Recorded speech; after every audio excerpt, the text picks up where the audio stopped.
Welcome to the Season 10 Overwatch tier list. I've decided to do it in this sort of stream format because I got two major complaints whenever I did my tier lists. The first one was that the tier lists were too rushed. I've given it a few days, I've watched pro play, I can guarantee that this tier list is going to be a lot more accurate than the other ones. And secondly, I didn't really have enough time to elaborate on each placement, and hopefully the stream format should allow me to elaborate on why a hero I placed is in a certain tier. Basically, I've got the heroes from alphabetical order, so Ana, Ashe, all the way to Zen and Zarya here at the bottom. Let's start off with the reason why everyone is here. Venture, of course, and I'm going to put them in A tier at the moment. They're going to be super strong in ranked. I mean, they are already in ranked at the moment. They are pretty strong in ranked. The main issue with Venture at the moment is that they have no clearly defined comp role yet. So I believe I saw this tweet from Cuffy explaining the different options Venture has in terms of the comps that they can play in. The first one is the sort of like tracer off-angle close-range duelist role, which I think Venture is actually really good in and sort of what most people are using them for. The second one is the sort of like highly mobile space control based comp, where you're playing Venture Sombra and you're looking to control the map as much as you can, essentially. Like in that kind of like brawl dive, Venture Sombra, taking that Reaper role almost kind of composition. Again, OC spoke about that also on TikTok. And the other one is just fitting into the meta right now based on their numbers, but their numbers aren't really broken at the moment, and I don't see Venture overtaking Sojourn and Tracer, who are pretty broken right now, but we'll have to see. I think Venture could definitely be lower, but I think they're incredibly strong and ranked at the moment, and I think if we're not going to see Venture being played at the pro level, it's mainly going to be because we don't know what comps they're really good in. I think once teams are given time to sort of recognize, okay, Venture's actually really strong on this specific map, on this specific comp, then I think they're going to see more pro play, but I think we just need some time. Next, on to Ana, and I think everyone, or most people can agree with me, that Ana is going to be in the B tier slot. The main issue with Ana at the moment is Kiriko, right? Like, if you compare Ana to the other flex supports at the moment, or just the other supports in general, Ana is played decently with Brig Ana, but the issue with that is you kind of just get pulse bombed and you die in Brig Ana, rather than if you're on like Lucio Kiri or you're playing Bap Kiri, then you're not going to die to be pulse bombs as much, but that's a weakness of Brig Ana. Nade is also not that strong now against Suzu, and I mean, Nade's been nerfed multiple times as well, but again, trying to get nade value into the Lucio Kiri comp, which is meta at the moment, is hard. And as well, if Lucio comps are strong, Ana doesn't get played. Like, because, and the reason for that is, if you look at the flex supports that go well with Lucio, you've got Lucio Bap, you've got Lucio Moira, and you've got Lucio Kiriko. You've got three different comps that are ahead of Ana. The way Ana gets playtime is if Brig is strong, or if Dive is strong in general, or if Winston is strong. And Winston is fairly decent at the moment, but most teams at the moment are going to be running that Lucio Kiri kind of stuff, and Lucio is really the limiting factor to how Ana is going to be played at the pro level. However, if you're in ranked, Ana's still a good pick. Not going to complain if you've got an Ana on your team at all, but Kiriko might be a better option. Next up, I have Ashe, and this was said on the Uncoachable podcast, but the main predominant issue with Ashe at the moment is, why would you play Ashe over Sojourn? Like, Ashe is a good hero. Like, Ashe can definitely output consistent damage. Coach Gun gives him a decent vertical mobility, as well as a Get Agile free card. Dynamite is also great AoE damage, and Bob is actually a pretty strong ultimate. It gets stronger the lower ranked you are. But the issue is, why play Ashe over Sojourn? Like, everything Ashe can do, Sojourn can almost do better, right? The only thing I'd say Ashe can do better in is like the AoE damage, but Sojourn's got more consistent damage, more horizontal mobility, a one-shot, and a better ultimate. Why would you play Ashe over Sojourn, you know? Next up is Baptiste. Again, another B tier slot at the moment. I was thinking of putting Bap in the A tier, considering he's gotten a little bit more play in Stage 2 right now. I think Super Shy versus X Oblivion that I just watched are playing quite a bit of Baptiste every now and then. But again, the main thing is the Lucio Kiri stuff. Right, that's being predominantly played at the moment. And Bap is just a little bit too immobile for him to survive against the Tracer comps a lot of the time. Another thing that's limiting Baptiste's Another thing that's limiting Baptiste's playtime is the fact that Tracer's being played a lot. When you see Tracer out of the meta, you're going to be seeing Baptiste a lot more.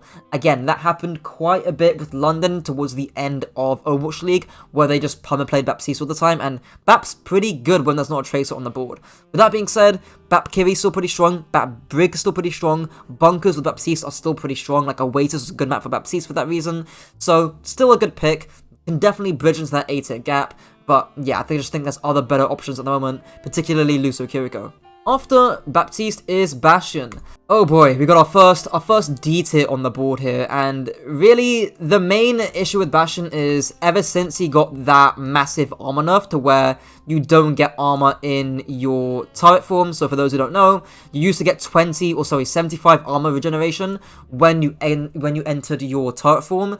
Now that's no longer the case. He just really hasn't got the upkeep or the sustain to live through Sojourn pressure at the moment. He's got nothing to bring to the table. His turret form is the only thing they can bring to the table, and he's slow, immobile, easy to farm Milgun charge off of. He's not great on high ground maps. He's got limited sustain to where he was last year, and his nade has been nerfed too. Not a great hero, and his ultimate kind of sucks. So after the Bastion is Brigitte, and Brig, again, similar position to Baptiste. Very good alternative to the Lucio Kiriko stuff if you're not going to win that sort of mirror, or if you can't play Lucio or Kiriko or Baptiste. Like, I think Brig is actually probably the second best main support at the moment. The main qualm with Brig is pulse bombs, is what I'd say. Like, I've been playing Brig in ranked, and pulse bombs aren't my enemy. I just get stuck and I die, unless I've got a Kiriko with me, and even then, I still die anyways. And that applies to Pro League too. If teams aren't running Brig Kiriko, which none of them are at the moment, they're running Brig Honor, pulse bombs are just free, and I think Christopher, coach of SSG, talked about that on Uncoachable recently, where if your backline is Lucio Kiriko and their backline is Brig Honor, and your Tracer just gets sticks, your Tracer's gonna like be winning the map there most of the time, because they just get free kills if you fight. So that's the main qualm with Brig, but her packs are still really strong. The pack buff is really nice too, really in a good uptime on that as well. Rally is of course still incredibly strong. It's just the pulse bomb stuff at the moment, right? Once Lucio Kiriko drops out the meta and we see Dive make a resurgence, then we'll see Brig get more play. Next up is Cassidy, and Cass has actually had a pretty decent resurgence into the meta at the moment after the recent patch. Most teams, I mean, again, Tracer Sojourn is still meta at the moment, but the thing with Cass is he's a pretty good alternative to Sojourn. He's significantly more defensive than Sojourn at the moment, and if you are losing the Sojourn mirror, swapping off Cassidy, or swapping to Cassidy rather, can actually be a pretty smart play. Again, the big thing actually that goes really overlooked is the role. The fact that, again, I remember an example in that Super Shy match where I think it's Zoro rolls into, he gets stuck by Pulse Bomb, and Zoro rolls over the Pulse Bomb. That damage reduction on the roll can actually be huge for mitigating Pulse Bomb, especially if you're running these sort of like Bap Brig backlines or these Brig Honor backlines, and you can't really live through the Pulse that much. Cass can live through it, which is really nice. So he's a really good answer to Tracer at the moment. The main thing is, again, that one shot that he's missing out on compared to Sojourn. But again, great answer, especially on flatter maps as well, where, you know, Sojourn can, like, get to high ground, but Cassidy can't. If it's a flatter map, like, say, New Junk City, Cassidy is pretty darn good on that map. Next up is D.Va, and we've seen a little bit of D.Va in pro play, seen her mostly in these Bap Kiri, Bap Brig bunkers, and we've seen her as an answer to the Winston comps mainly, most of the time. Again, D.Va's play for that verticality. My main issue with D.Va is that she's kind of like a jack of all trades, master of none kind of hero, where yes, she does have more versatile playstyles when you compare it to Doomfist or Winston or Ball, but she has no real teeth to her, right? Like, I'm not gonna lie, I'm not that scared if a D.Va Tracer's diving me compared to like a Winston Tracer, because that bubble just provides so much more like offensive utility compared to the DM. But with that being said, if you are running like a bunker composition and you're playing to like absorb dives and mark Sojourns and mark Tracers, D.Va can actually be a pretty good pick, so that's why she's in beta. Next up is Doomfist. Again, he's kind of got the opposite issue of D.Va, if anything, right? Like, Doom has that teeth. he has that empowered punch. He has that basically one-shot capability to just destroy any person in the game that he wants to, right? If you're playing Doom Tracer and there's a Tracer flanking across the map, or there's a Sojourn you need to mark, like Doom Tracer's really, really good at marking that because of how much mobility the Doomfist has. The main issue is his sustain at the moment and his cycles and his uptime, especially when you compare him to Winston, as well as the fact that Javelin, you can't really stay in for long, you know, that hurts his uptime because he needs to get out. If you get Javelin into a wall, especially while you're power blocking, you're probably going to die against a good team. So that's my main con with Doomfist at the moment, but he's a great answer against brawl comps, especially like the Ramattra, Baptiste, and Lucio stuff. If you can run Doomfist into that, he's great into that kind of stuff, as well as being a decent alternative to the Orisa meta comp at the moment, especially if the map's pretty open and you're allowed to take those 2v1s and flush out the DPS that Orisa can't do. Next up is Echo. So I'm going to put Echo in the A tier slot. I think most people aren't going to be surprised at this placement. She's a super versatile hero, great alternative to the Echo Sojourn, also the Tracer Sojourn meta that we're seeing at the moment. Great on high ground maps like Ilios Lighthouse or Ilios Well, stuff like that where she can avoid Tracers a lot of the time. She's great at Sura Versa, first point as well, where she can play the high grounds around the point. Great hero for that. But yeah, the thing with Echo is that on flatter maps or on more open maps where she's got less cover, then I don't think she's going to be as good compared to Sojourn, and the one shot is just too powerful or too valuable at the moment compared to what Echo can bring to the table. But again, her burst damage and consistent damage are still pretty high. And next up is Genji, who is going into the B tier. Now, I think there's certainly an argument for Genji to be a little bit lower at the moment, especially compared to Echo. The thing with Genji, the reason why he's in B tier and not C tier in my opinion, is because his ability to mark Sojourn is still really, really, really good.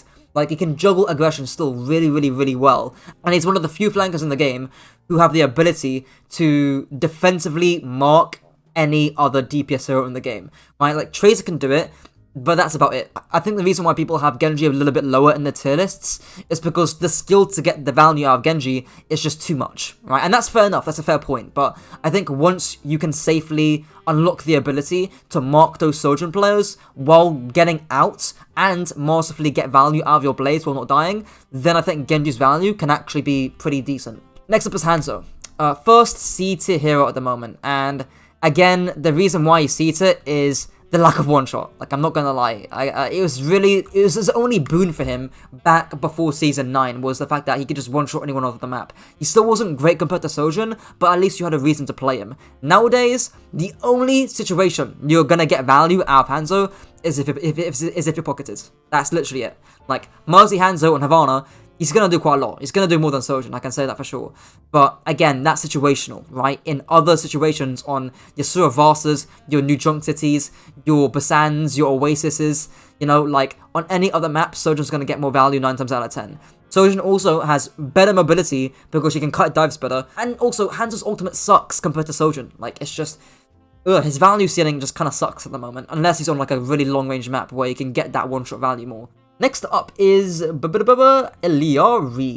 Again, another C tier hero, and kind of in a similar situation to Hanzo. I'd say Illari is a little bit more flexible, especially in ranked too. You know, on maps like Blizzard World second point attack, or Havana first point, she's pretty good. But maps where she can keep the enemy team at range, hide her pylon, and then just pound damage into the enemy team, she's pretty darn good, right? But the issue is, when Tracer, Sojourns, and Lucios get on top of Illari, then she really struggles. So that's the main issue. She needs to be able to have or be played on maps or situations where she can poke out the Tracer so she can't stage a dive, right? But in a lot of situations, that isn't the case. Next up is Junkerqueen. I really struggled thinking of where to put Junkerqueen because I haven't seen her being played that much. She kind of teeters on C tier at the moment. I might change it later on as the tier list goes on. Her knife is still pretty strong. I think her knife is worse than Javelin. It's less consistent than Javelin. Like, the projectile speed is slower than Javelin. Like, I think still, Junkerqueen, Genji, Lucio, Kiriko is actually not too bad of a comp. You do need to juggle aggro quite well, and your Genji will need to tank a little bit of aggro himself, but I still think that comp can actually be played somewhat. So, next up is Junkrat. Going firmly in the C tier. The only reason for this is because Kaya and Oya somehow makes it work. Like, the fact that the enemy team, like Meta Boys, they were forced to go to like Diva, Tracer, Cassidy, Bastion, Pharah, Kiriko against Junkrat, just to counter the guy. That shows you that Junkrat's value ceiling can still be somewhat high. Junkrat does have his moments to shine, you know, like narrow corridors, tight and close spaces, moments where Tracer struggles to get any value off of, but those situations are far and few between, you know? I mean, they're more than Bastion, but they're not enough to make him go any higher. Next up is Kiriko. Instant S tier. Instant S tier. Now, in my TikTok, I put Kiriko in A tier tentatively, but looking back on it now, there's no reason why Kiriko should be A tier. I think she's by far the most player flex support at the moment in pro play and in high level ranked, and the reason for that is she can do everything, you know? This is a great tweet from Rapal, kind of explaining why Kiriko is just goated at the moment, you know? And he's absolutely right. Combination of Baptiste's output and Moira's survivability, absolutely correct. And Illari, as he mentions, does have a very clear weakness in close quarter combat, and, you know, quick fights determined by ultimates, absolutely correct in that case. Illari's ultimate, I didn't mention this, by the way, it's not great. But yeah, like, Kiriko just does too much. Like, yeah, and that's why it's so hard to balance at the moment. Next up is Mr. Lifeweaver. Oh boy. Oh boy. You know, I got comments under my TikTok like, okay, if you are angry at me putting Lifeweaver in D tier, you are self-reporting to the entire Overwatch community that you are plat. That's what you're self-reporting. You are telling everyone that you're platinum if you unironically think Lifeweaver is a good hero. Like, that's how it goes. Lifeweaver is what I like to call a self-report hero. If you think he's good, you are platinum. I know you're platinum, you don't watch pro play, you're not on high level ranked, he is dog shit, he provides no utility, he's a fucking heal bot, and the only reason why he's decent and plat is because nobody looks at the Lifeweaver. Nobody looks at him. All you need to do is assign 2 dive heroes to dive the Lifeweaver, and he just dies. He's a ranked low elo Andy, you know? Like, if you're bronze, play Lifeweaver, and you'll get the plat, you know? But beyond that, just such limited value that you get from his kit at the moment. Next up is Lucio. Surprise, surprise, the damage buffs or damage nerfs rather, to his primary fire did fuck all. Guess why? Because that's not why you played Lucio, you know? You didn't play Lucio for his damage, you played Lucio for his speed boost. So until Lucio gets a speed boost nerf, or he gets a hero introduced which competes with Lucio in terms of the speed boost, like provides something similar to that, or speed boost becomes less valuable in the meta, which again can come through a direct nerf, or maybe some other utility like brig packs become more valuable, or damage boost becomes more valuable. Unless that happens, he's still gonna be S tier, you know? Like, he fits into pretty much any comp at the moment that's meta. I don't see why you wouldn't put this guy in S tier. Next up in the C tier is Mauga. I consider putting Mauga in B tier, and actually I might. You know, I'll change my mind. Last second mind change. I'm putting Mauga in the B tier. The reason why I initially put him in the C tier was because he's a great answer and a counter almost to the Ramattra, Moira, or to the Ramattra Baptiste comps that we're seeing. Again, super shy counter swap to Mauga in Shambali map 5 when they won against Oblivion. I'll put that in the post edit on screen here. You can see on Hitori swapping to Mauga and actually just melting down the enemy Ramattra, and that is really why Mauga is beaten right now. Like, his damage is still great. His sustain, if you get him with the right team comp and in the right situation, I think he can be really, really, really powerful. And again, in high level ranked, I think he's still pretty good, especially if you can manage your E and you've got good covered usage as well. Mei is, again, in C tier. Seen a little bit of pro play, tiny inch of pro play at the moment. I think she was played in Shambali for like the spawn camps or whatnot that teams like to do commonly. But again, the main issue with Mei at the moment is her poke is inconsistent, her wall is too inconsistent against the meta comp being Tracer Sojourn, who can just move out the way of the wall, and Orisa just lives through her wall cycle. Like, Orisa just fortifies through her wall cycle, and she just doesn't die. So that's really the main issue with Mei at the moment, is that her wall value is just too inconsistent, and Tracer Sojourn just provide too much value.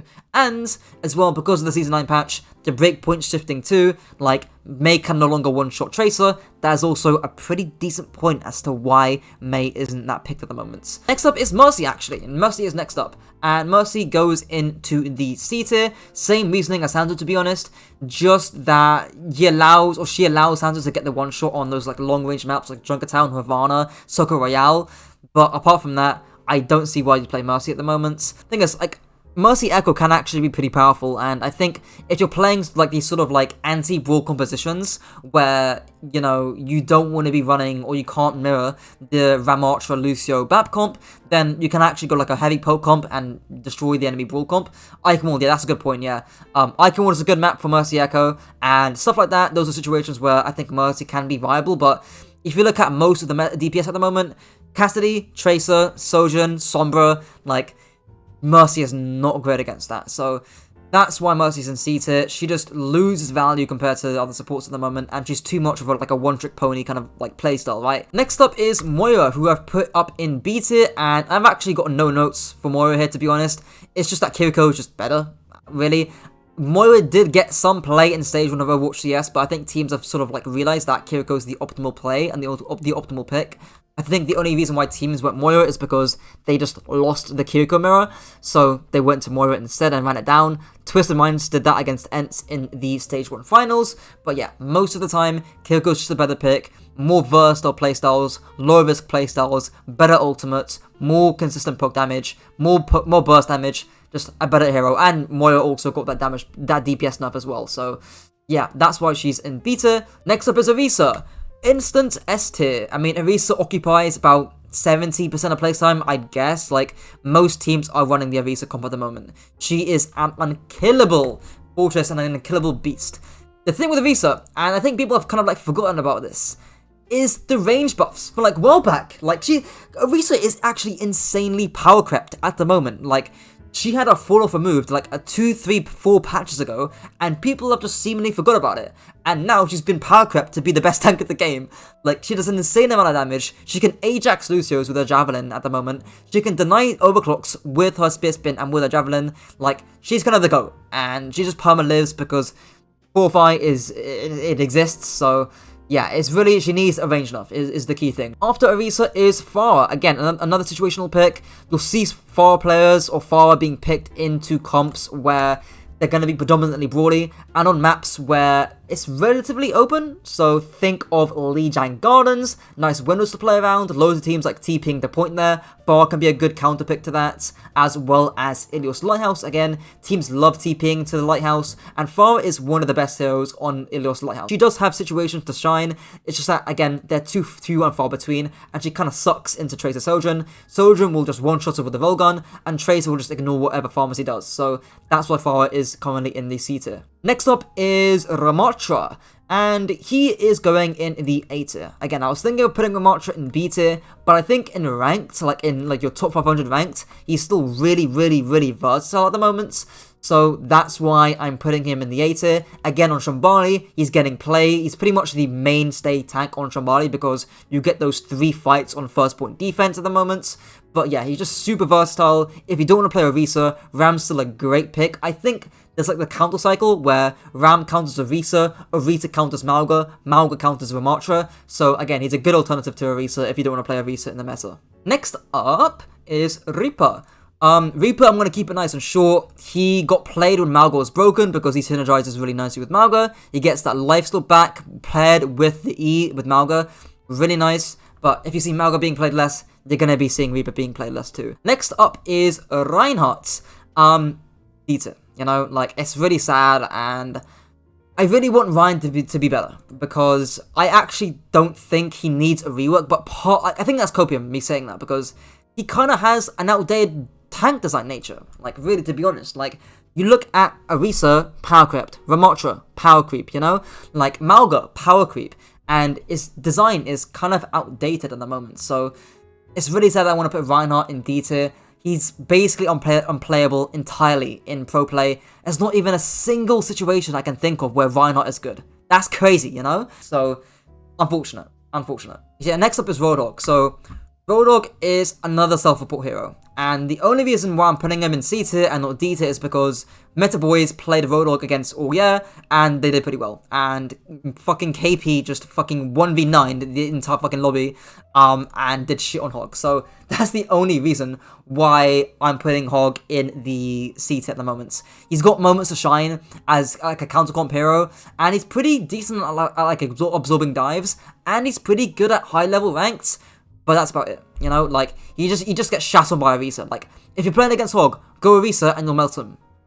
That's it. Like, it's not that deep. Not that deep, guys. Queen's got better range, Queen has a better ultimate, Queen's got Knife, which is arguably better than Hook in some cases, and she's got Commanding Shout. Like, just kind of goes it. And next up is Sigma, and I think Sigma's one of the most underrated heroes in the meta at the moment. I think teams are actually pretty stupid for not playing him, and I'll give you a few reasons why.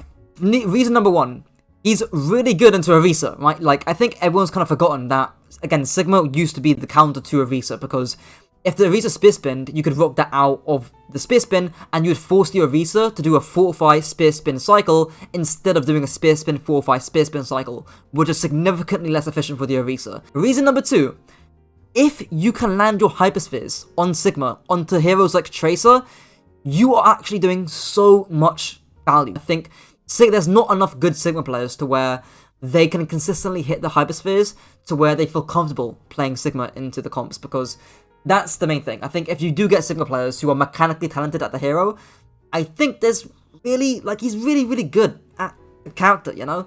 I think his value cap is actually really, really high. It's just that, again, you need players that are able to hit those hyperspheres onto those squishy heroes. Sigma is way better than Orisa at marking Sojourns, and again, we've seen time and time again, Sojourns getting one-shots onto the backline squishies. Sigma can stop that, right?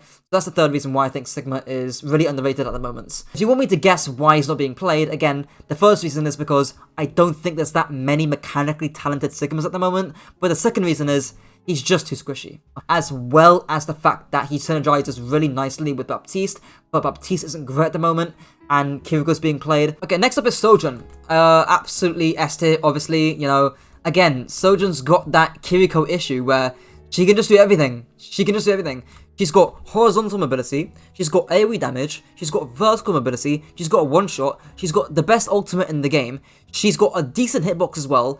She can do everything, and she's got consistent damage too by just spamming down with a normal primary SMG fire mode. Like, she can just do everything, and it's just, yeah, like, unless the devs need to nerf Railgun and buff the SMG, in my opinion. That's what she needs to do. Speaking of Soldier, he's up next, and again, I'm torn between putting him in C tier or B tier. I'm going to put him in C tier for now. I might make a change to this as in terms of the final tier list. But the reason being is, again, Sojourn is just way better, you know? Like, again, the burst damage, the AoE damage, the fucking vertical mobility that Soldier doesn't have. I mean, again, Soldier can Helix jump, but that's very niche, you know? So that's why he's in C tier. It's just that Sojourn is just more flexible of a character and provides more value more often. And the ultimate from Sojourn is way better than Visor, especially at high level play. Next up is Sombra. Debated putting Sombra in B tier or A tier. I'm gonna put her in B tier for the moment. Again, this might change depending on what I think at the moment. But again, the main qualm with Sombra is she getting more value than a Tracer Sojourn? That's the thing. Is there an actual reason to play Sombra over the other heroes? And my answer to that is not really. Like, EMP is still incredibly strong, Hack's still good, the fact that she can control the map is still really, really good. But again, on more open, or sorry, on more high ground based maps, Sombra isn't that good. Like, I think Genjis, Echoes, Sojourns, even Ventures are going to be more valuable than Sombra. Next up is Symmetra. Again, I debated putting Symmetra in A tier or not, but I think she's just a little bit too niche for her to be put in A tier. If Mauga was meta at the moment, then she'd be A tier for sure. Maybe even S tier potentially, right? But again, the main thing that gets value on Symmetra is the TP. Now, I was working with a one-trick team called Voices Are Too Loud, and we've got a Sim OTP. I think in some situations, Sim Tracer on specific maps, if you play it well, can actually outvalue the Sojourn Tracer. The way you play Sim Tracer is you control enclosed maps with turrets, and your Tracer will play around those areas with your turrets, right? So think about Shambali, first point attack, mega room, you set up that room with turrets, your Tracer controls that room, and Symmetra can be on the other side or playing down main, spamming the choke. So I think Symmetra is genuinely, like, pretty underrated by most players, but especially the average players at the moment. They just don't know how to play Symmetra. Next up is Torbjorn, and I'm putting Torb in C tier. You'd think Turret is good against marking Tracers, but the main thing is Turret just gets destroyed and farmed by Echo Sojourn, so his Turret isn't that useful. and his ultimate is just trash. It might actually be worse than High Noon, like genuinely, his ultimate might be worse than High Noon at the moment. And his damage is inconsistent, and his hitbox is big. It's just not great. Next up is Tracer. The recall nerf did nothing to Tracer, unfortunately. The reason why Tracer is incredibly strong at the moment is because of her unprecedented ability to control the map at any moment in time. Her mobility is just insane, and her dual capability is also insane. And her pulse bomb is also incredibly good at the pro level. Again, I spoke about this earlier when going into Brig Armor comps, but if you just hit a stick into a Brig Armor comp, that's a free pick. That's literally a free fight win, you know? So again, Tracer's versatility, her flexibility, her peak value cap is insane. Her pulse bombs are insane. I think you just need to make the other heroes more viable. Like, get Brawl to be more viable, get Mei to be more viable. Then you will see Tracer play rate decrease. So that is why she is still an S-tier. Next up is Widowmaker. Pretty easy one. Widowmaker is going into the C tier. Again, situational pick similar to Hanzo. Great on Junkertown, Havana, Circle Royale. Long range maps. Not really being played anywhere else, but she has got clear situations where you can't play Widowmaker. So that's why she is in the C tier. Next up is Winston. How's it hanging? Yeah, he's going in the A tier at the moment. Probably the best dive tank right now, even with the Wrecking Ball buffs.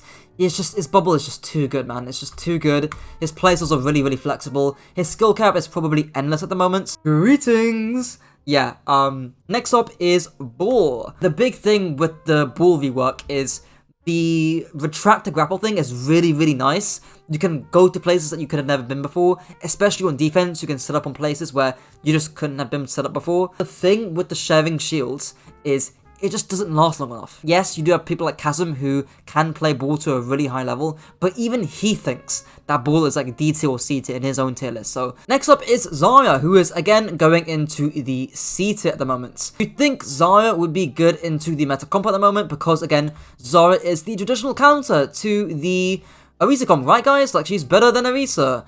Main issue being is if you do that, teams are just going to run Ramattra, Lucio, and run you over.